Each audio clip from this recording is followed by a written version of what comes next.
Instead of feeling like you're having to chase numbers, if you frame it as a puzzle for yourself, you just start to notice that work feels more creative, and you can introduce this within your team, within your sphere of control. Welcome to the Curious Advantage podcast, an exploration of the idea of curiosity and its increasing importance for thriving in the digital age, from the authors of The Curious Advantage.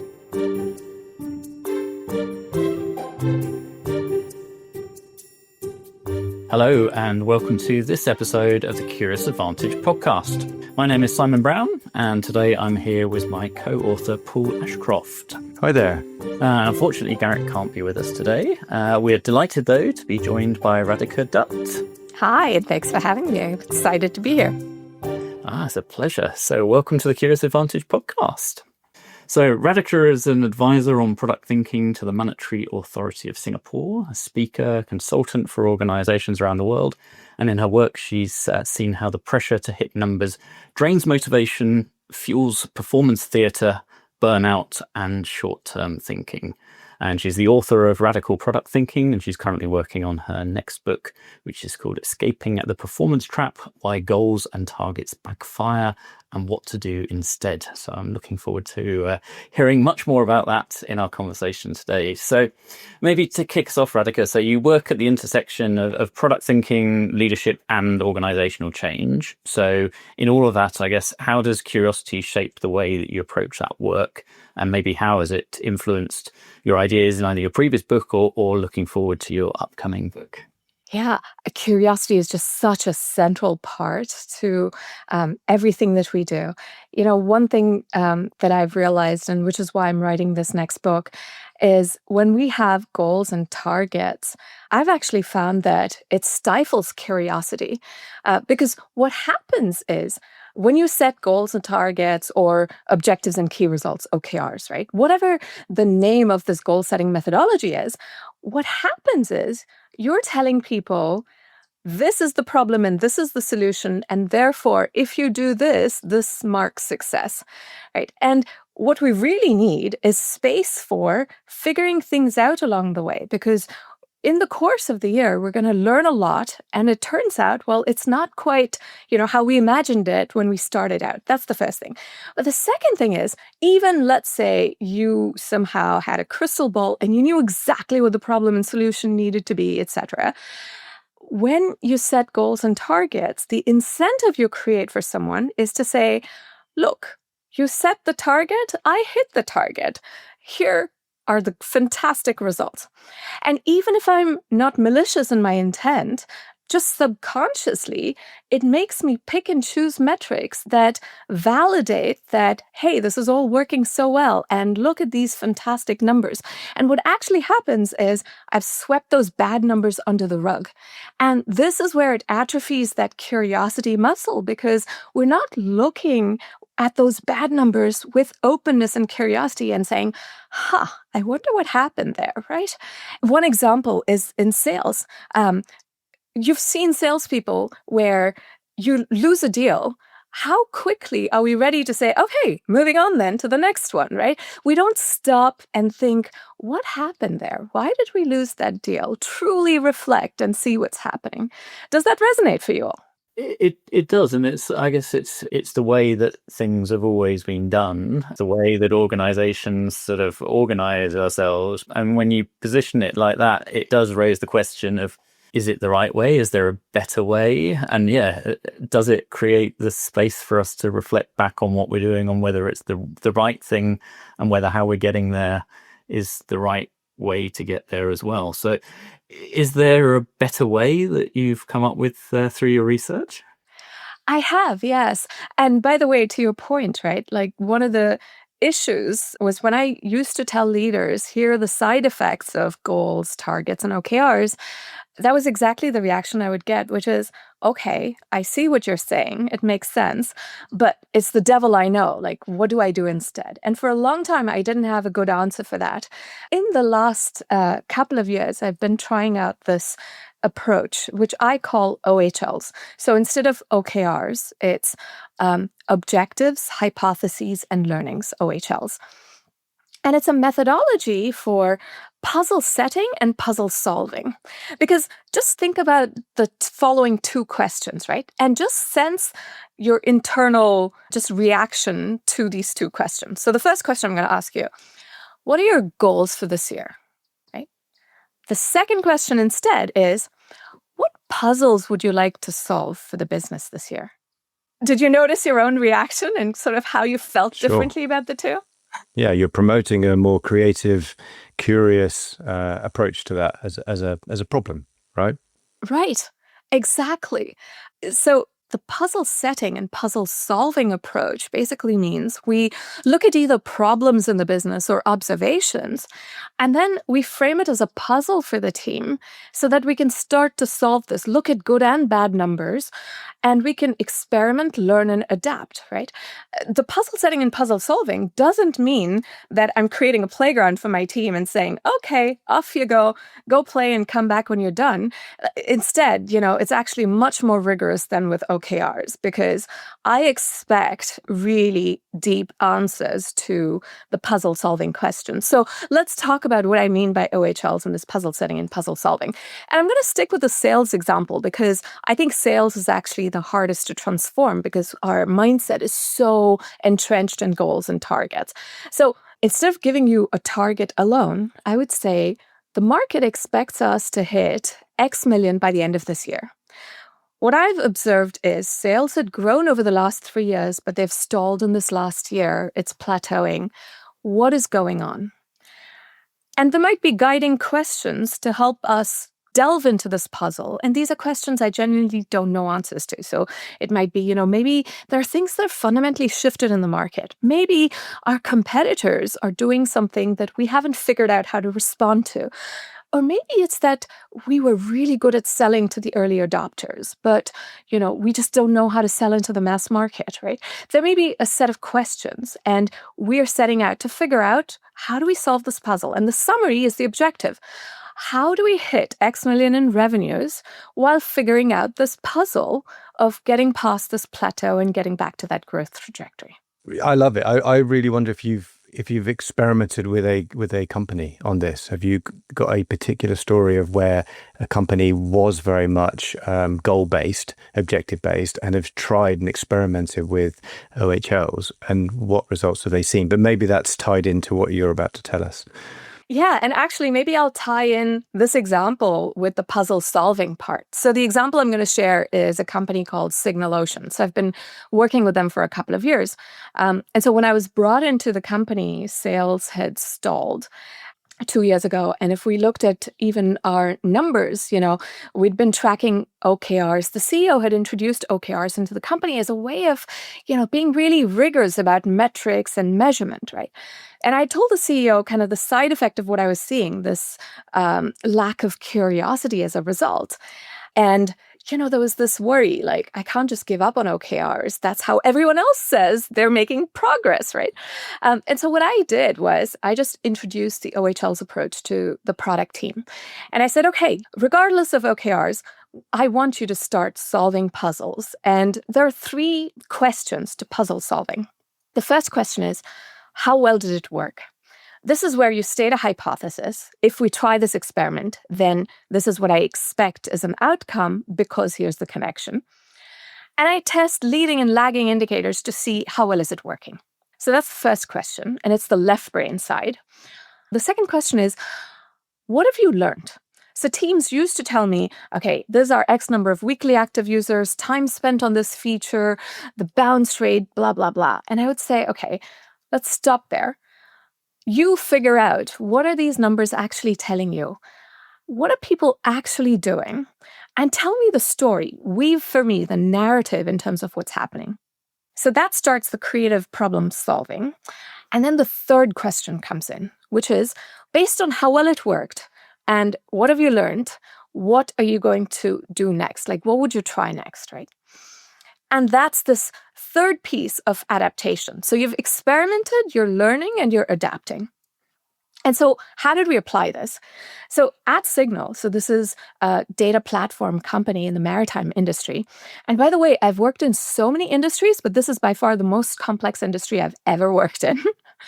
And there are so many different players. There are the brokers, the operators who operate vessels in the shipping business. There are the charters who have cargoes. It's a bunch of different people with different mindsets. And what we saw in the puzzle was our early users were the tech-savvy brokers. And beyond that, our growth was stalling. So the question was, how do we address the needs of the tech-averse people and people in other roles? So that was the puzzle. And then in terms of puzzle solving, we had to look at how well things were working. So we would look at a particular feature, and then we would start to answer these three questions of how well is it actually working? What's going on? And instead of only looking at just the numbers and, the usage of it or weekly active users, that doesn't quite tell me what is actually happening, right? So you delve into this and you figure out, where did they come from? Why did they not use this? What is their mental model? How do they think about it? You start to delve into all of these things and you figure out what you've learned. And then you say, okay, what are we going to do next? So one thing that we learned was our data accuracy was so brilliant that it looked like magic. And people who are tech averse, they don't like magic. They don't like tech telling you, here's a magic number. They want control, right? They don't trust the tech. They want to know, how did you get this number? They want control over it. And so we had to figure out the puzzle of how do you make this not overwhelming and yet it's really understandable. It's not magic. And so that's the kind of puzzle that we had to solve. And so what were the results? We started doubling sales every year from when I joined. And churn dropped. So churn in terms of the number of users, it dropped from 26% in 2023 to 4% in 2025. So the results were huge. And we completely turned around both the CEO and the head of sales, both of whom were saying, okay, I see this path to experimentation, learning, and adaptation, that now it feels like OHLs, they're like having ears on the track where you can anticipate what's coming and you make measurement actionable, whereas OKRs were like the view in the rearview mirror. Either you hit your targets or you didn't, but you couldn't quite figure out how to make it actionable. So I love that sort of, so how well did it work? What have you learned? And then what do you try next? And that, I presume, becomes a sort of a circular process that you keep going round and round. And I think that the thinking there is very similar to, we have a 7Cs model that we talk about in the Curious Advantage book. And in there, the heart of it is what we call the curiosity engine, which are around creativity and construction. So it's sort of coming up with ideas, questions, putting those into action and experiments through construction, and then applying criticality to see what happened. And it feels like it's that same loop of figure out what's happened, come up with ideas or experiments to address it, look at the results, and you end up in this sort of virtuous cycle in order to see improvement. And it sounds like, based on the results that you had here, that you got some phenomenal increases. I guess looking at OHLs, can you tell us more about OHLs then? So objectives, hypotheses, and learning. So yeah, tell us more on what those are and how we would use them. Yeah. And by the way, I love what you described also in the Curious Advantage and sort of this virtuous cycle that you create. One of the things that, when you start to talk about puzzle solving in this way, is you start to see a shift in even how people talk about progress. So where OKRs often drive this monthly business reviews, where everyone is scrambling to show numbers in that monthly meeting and spitting those numbers, a lot of people in those OKR meetings, I would observe, like, we're talking at each other and showing results as opposed to actually listening. And it's not a participation around, what would we try next, right? And this created a very different conversation and discussion that was a lot more productive and meaningful. That was the first thing. So just going back to OHLs and your question of how do you introduce it, use it. So the objectives is the puzzle setting part. That is where you summarize the puzzle. The hypotheses and learnings, that's what you use in this puzzle solving part of how well did it work, where you use your hypothesis. And then you structure your learnings into what did we learn and then what are we going to do to adapt. So how can you introduce this approach in an organization, right? The first thing I would say is change is hard. You don't have to sort of transform overnight and just throw out all OKRs overnight, because that's really scary as a prospect for both leaders, but even for employees. Like, you want to bring in structure slowly.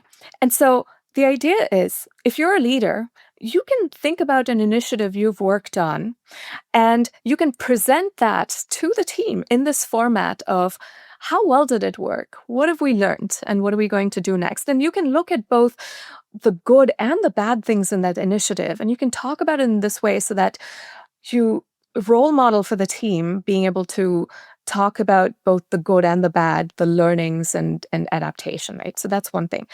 The second thing is, even for individuals, this is something you can use to make your own work a lot more interesting. Instead of feeling like you're having to chase numbers, if you frame it as a puzzle for yourself, you just start to notice that work feels more creative, and you can introduce this within your team, within your sphere of control. And I'll give you the example of a company where we were tackling the advertising business in TV advertising.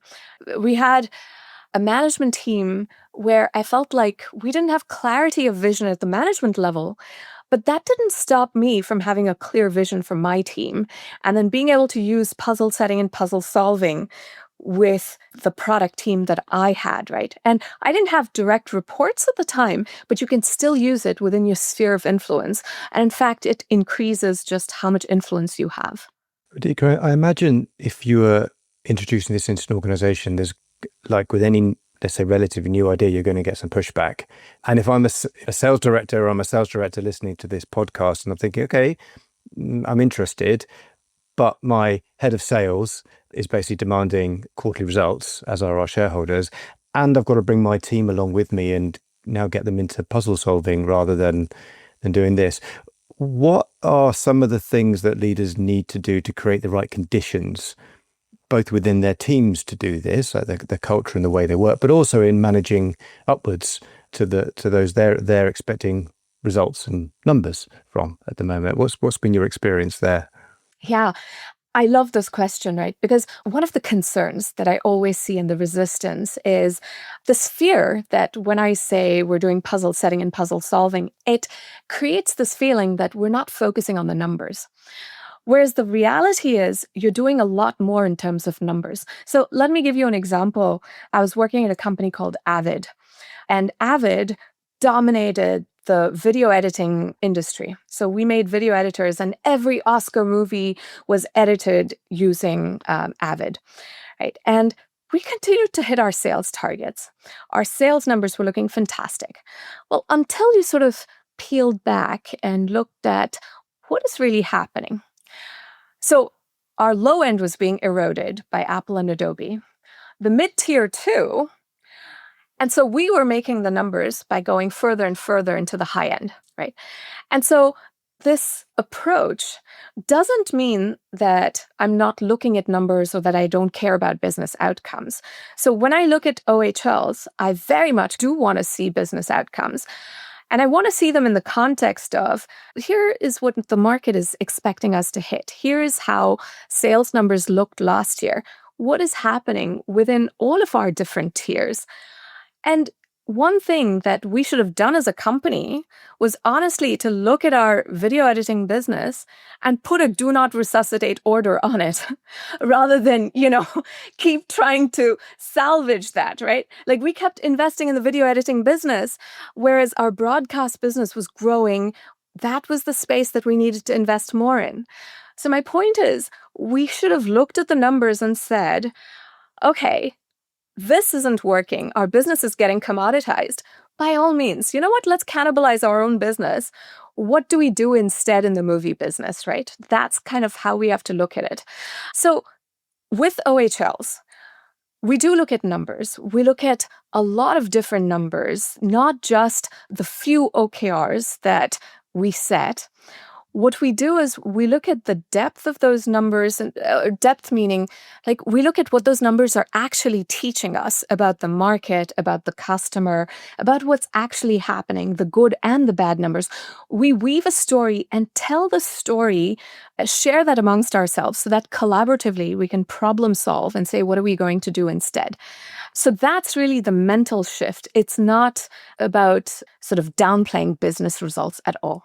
It feels like it's taking a much sort of broader view or curious view of sort of looking at, the environment versus focusing in on just one aspect of it and maybe missing key things in the sort of context around it. It is a curious advantage process, right? You're talking about exploring the context, then building community around it, and then starting to get creative with the problem solving is a lovely application or combination of those things. And to your point about the community part, and you said, what can leaders do to create such a community?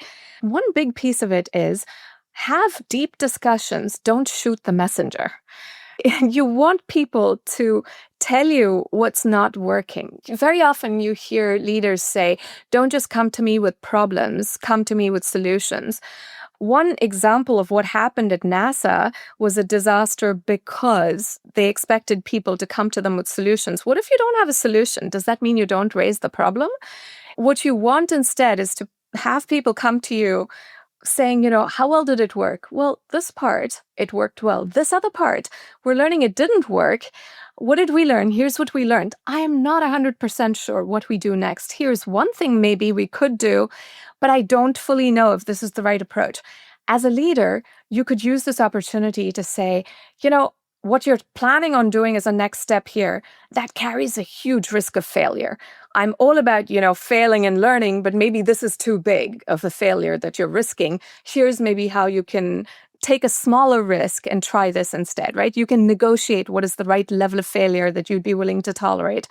So in terms of building this community and what leaders can do, it's offering genuine and honest feedback, but it's doing so without shooting the messenger. You're not creating this mentality of, I'm constantly judging you and telling you how well or how badly you're doing. You, Simon, are rated, a 4, and you, Paul, are rated 5. It's not that. It's really about, here's what we are doing well, how do we develop, etc. And that's how we build such a community and this collaborative way of working. Which is essentially creating the psychological safety in the team that people can bring those problems and that the leader will help in resolving them. I think you have a template, if I'm right, that our listeners would be able to access. So I think we'll put a link in the show notes for that, but that will give them what they need then to be able to start on that OHL journey with it. Yes, exactly. And so that's a template that's in Google Slides format or in a PowerPoint format. And what you can do with it is it shows you an example of how you set such a puzzle with objectives and then how you use this puzzle solving template of how well did it work? What have we learned? What are we going to do next? And you can try this out for yourself. This is one area where in terms of introducing it to others, before you start using it widely across the organization, you can try it out for yourself and just see how is it shaping your thinking.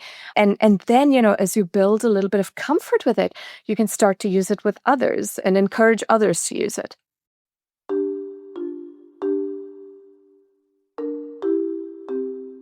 You're listening to the Curious Advantage podcast, inspired by the book The Curious Advantage, written by Paul Ashcroft, Simon Brown, and Garrick Jones. Subscribe to the podcast today. Radhika, your previous book, if we dip back into a bit of history, Radical Product Thinking, also brilliant. And I suspect some of the ideas around the OHLs and the puzzle solving are building on some of the ideas in this book. Could you tell us a bit about Radical Product Thinking and how is this different from how, often we get into very much just an iteration-led approach to product design? So the problem that I was seeing was just a bunch of product diseases that I was seeing observe just over and over, right? So regardless of what industry I was working on or size of company, I kept seeing the same set of product diseases. And here are some examples, right? Pivotitis, there's obsessive sales disorder, there was hero syndrome, and I can tell you more about these product diseases. But even as I say names of these, people probably are listening to this going like, yes, I see the light. I love these names. Featureitis is another one, isn't it? I love the names of the diseases. Yeah. So, I kept seeing these product diseases, and I had this burning question. Is it that we are all doomed to learning hard lessons in terms of how you build great products? Or is there a systematic process we can give people to build these world-changing products and translate that intuition for avoiding product diseases into a process? So that was the burning question. And so radical product thinking, the reason it's radical is because it challenges a lot of conventional wisdom. So I want to give you an example of, one tidbit, right? One thing that I talk about is instead of being iteration-led, we need to be vision-driven. It doesn't mean that we don't iterate. In fact, you do need to iterate. Like you might discover that you were wrong about some of your thinking and what the problem was. And so you do iterate. But to avoid the disease, pivotitis, we iterate with gravitas. We iterate with a deliberate reason where we know this is what was wrong. This is what we're going to try instead. And all of that comes from a really clear vision. Whereas what we've learned about a good vision is that it has to be broad, never changing. It is something where a vision is something like being number one in aerospace, as an example, right? The global industrial champion is what Boeing says. But a vision like that doesn't actually carry any weight because it doesn't tell you what it means. It doesn't act like a filter. I can't hold up a feature against this vision and say, should I or shouldn't I do this? The answer sometimes should be no, don't do it, right? And so what we need is a real vision that gives you the details. So here's an example, and this is the radical part, because it's a fill-in-the-blank statement that gives you the details of what problem are you trying to solve. So here's how it would go for a startup that I had. Today, when amateur wine drinkers want to find wines that they're likely to like or learn about wine along the way, they have to find attractive-looking wine labels or find wines that are on sale. This is unacceptable because it leads to so many disappointments, and it's hard to learn about wine in this way. We envision a world where finding wines you like is as easy as finding movies you like on Netflix. We are bringing about this world through a recommendations algorithm that matches wines to your taste and an operational setup that delivers these wines to your door. And so what is radical about this vision is that I didn't tell you anything about my startup. And yet, hopefully, after you heard this vision, you knew exactly what we were doing and why we were doing it. You also sussed out how I choose my wines as well. On the label and the one that's on sale. But so it provides a level of specificity, but it also leaves it open enough that you can put certain things in there and use that as a filter as to which, in order to achieve that, do I need these features? Do I need to take this path? Yeah. Exactly. And so radical product thinking was about translating this vision into everyday action and into, an actionable strategy. But that's not this fluffy 2-page document that says, being more customer centric and focusing on our core. It actually makes it more actionable. And then how do we translate this into priorities, thinking about the long term versus short term, et cetera. But the reason it led to this second book I'm working on was because a lot of people would reach out to me and say, I know I need to be vision-driven. I want to think long-term. But the reality is we keep focusing on the short-term because of all of the goals and targets that we have. How do I focus actually on the long-term? How do I bring back this long-term thinking? And that's when I realized that this was a persistent problem, that it wasn't just something I was seeing. There was a need for this, that people were seeing that goals and targets were getting in the way as opposed to helping. I was going to say, and I think you've been part of, shifting the narrative away from the sort of Silicon Valley move fast and break things culture into thoughtful, stable, more sensible, responsible design, right? I mean, do you feel that are you seeing that shift? And are you seeing that starting to happen, not just in Silicon Valley, but outside in the tech sector and beyond? What I will say is there are people who are high on the Kool-Aid of Silicon Valley, and radical product thinking was never targeted at them, right? I think there are some people who are really firmly entrenched in this idea that you just move fast, break things. And, even if you listen to Sam Altman on a podcast on New York Times, he was asked, so what are your reflections? And he was like, there really hasn't been much time for reflection. Yeah. Release. And that's downright scary, right? But I will say that the people that I was writing this book for see the problem with the world that we are creating without reflection, right? They see that we're eroding the fabric of society, that there is space for being vision-driven. This is not a call for altruism. I'm not saying that you don't care about business results. In fact, the book talks about examples where the business results were phenomenal, right? But it's a different way of thinking about it so that we can have clarity of what is the end state we want. Rather than Facebook's vision of we want to be open and connected, you ask, what does that actually mean? What does an open and connected world look like? Where's privacy in an open and connected world, right? There are questions you can ask and really think about what's the world you envision. And then you can work towards that very systematically. And this is where my engineering background comes in, that you can engineer that world very systematically, engineer that change. And from that perspective, for those people who have reached out to me, what is truly satisfying for me is to see that they've been able to apply this way of thinking even in their personal lives or activism, not just at work, of course at work too. And I think that is the power of this way of thinking, that it becomes a mindset.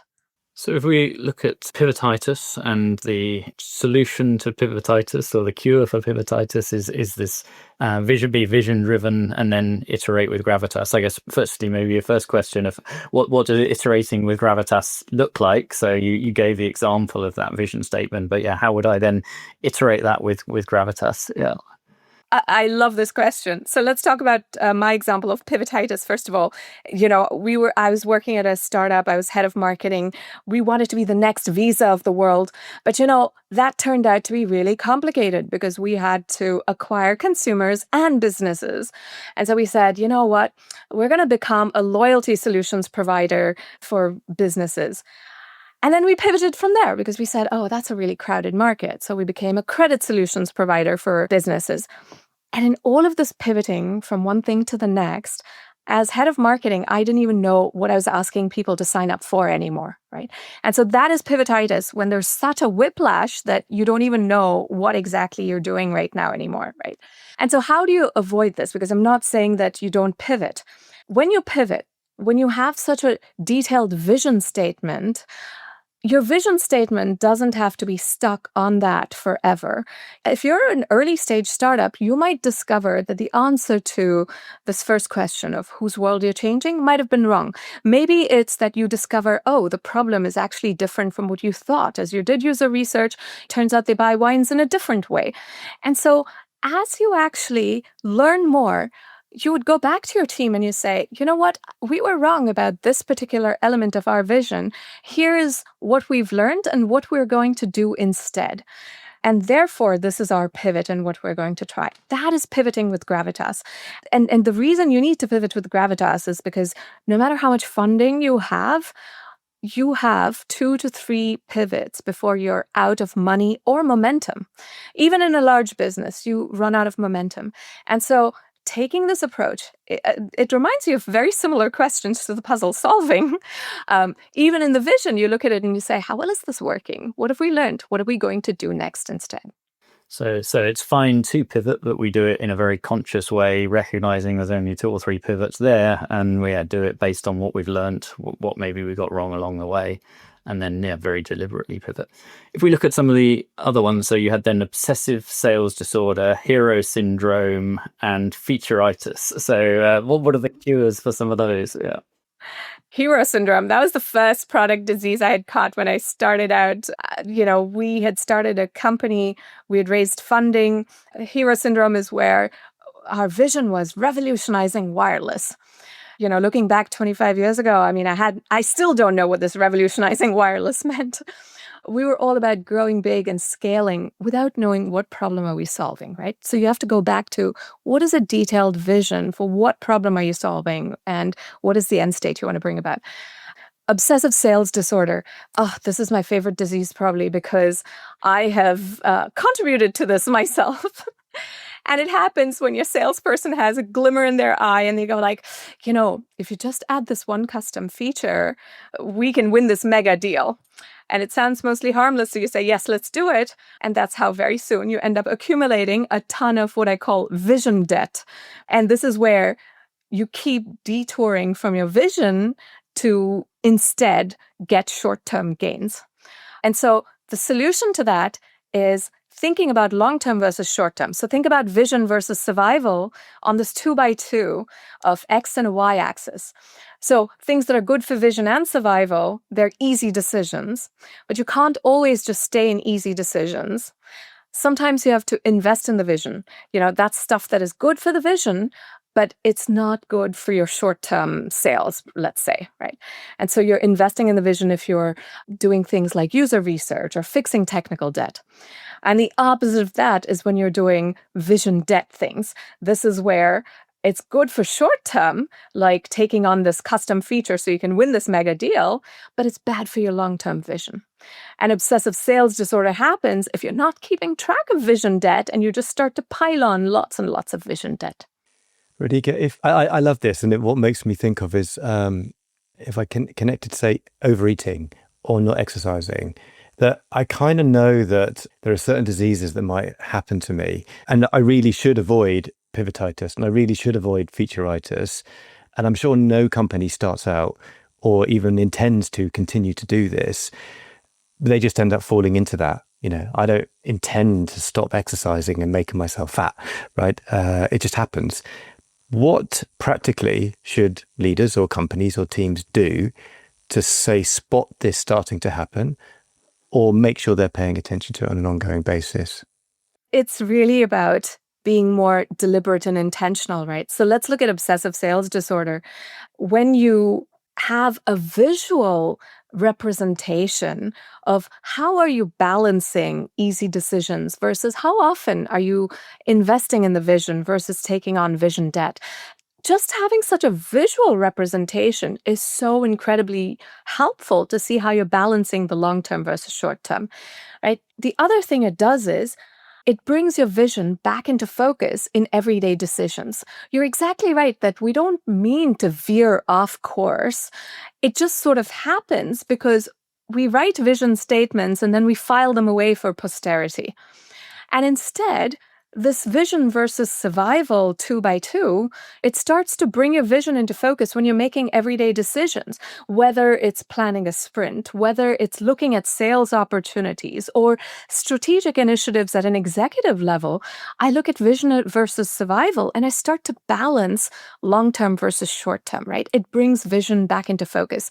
And so by taking both a visual approach, but having those discussions, inviting those discussions of how are we balancing vision, how are we using our vision, and how's our vision manifesting in everyday decisions that we're making, that's how we become more deliberate about staying on course.